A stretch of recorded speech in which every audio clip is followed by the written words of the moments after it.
तुम्ही म्हणता की तुम्ही भगवान विष्णूचे मोठे भक्त आहात, मग जा आणि प्रार्थना करा, देवाला स्वतः काहीतरी करायला सांगा.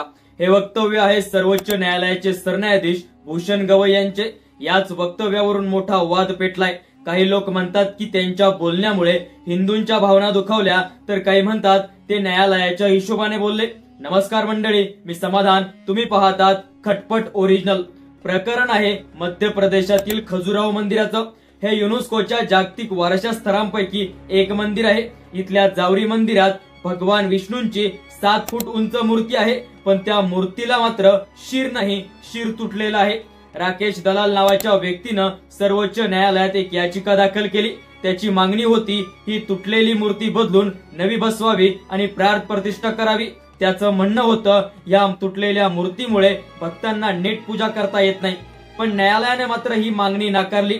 सरन्यायाधीश गवई म्हणाले, हे प्रकरण न्यायालयाच्या हद्दीत येत नाही, हे पुरातत्व विभागाचं काम आहे. तुम्ही म्हणता की भगवान विष्णू मोठे भक्त आहात, मग जा आणि प्रार्थना करा, देवाला स्वतः काहीतरी करायला सांगा. याच वाक्यावरून आता मोठा वाद पेटलाय. सोशल मीडियावर लोक म्हणत आहे हे वक्तव्य हिंदू विरोधी आहे. विनीत जिंदाल नावाच्या एका वकिलानं तर गवई यांना पत्र लिहून हे वक्तव्य मागे घेण्याची मागणी केली. त्याने ही तक्रार राष्ट्रपतींकडेही केलेली आहे. त्यामुळे संपूर्ण भारत देशात एक वाद पेटलाय की गवई हे हिंदू विरोधी आहे. आता मात्र प्रश्न एक आहे, मूर्ती खरंच बदलता येते का? पुरातत्व विभागाचा एक नियम सांगतो, संरक्षित मंदिरातल्या तुटलेल्या मूर्ती कधीही बदलता येत नाही, कारण त्या मूर्ती देखील इतिहास आणि वारशाचा भाग मानल्या जातात. हा युनेस्कोचा नियम आहे. खजुराहो जागतिक वारसा स्थळ असल्याने इथे काही बदल करायचे असतील तर भारत सरकार सोबत युनेस्कोचीही परवानगी घ्यावी लागते. म्हणजेच मूर्ती बदलणं अशक्य आहे, फक्त जपवणूक आणि संवर्धन करता येतं.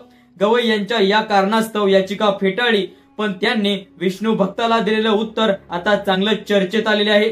तर तुम्हाला काय वाटतंय, गवईंचं वक्तव्य खरंच हिंदू धर्माला अपमान करतंय का, की त्यांनी फक्त कायदेशीर बाजू स्पष्ट केली? तुमचं मत कमेंट मध्ये जरूर सांगा. आणि अशाच महत्वपूर्ण माहितीपूर्ण व्हिडिओसाठी आपल्या खटपट ओरिजिनल या युट्यूब चॅनलला सबस्क्राईब करा. धन्यवाद. जय महाराष्ट्र.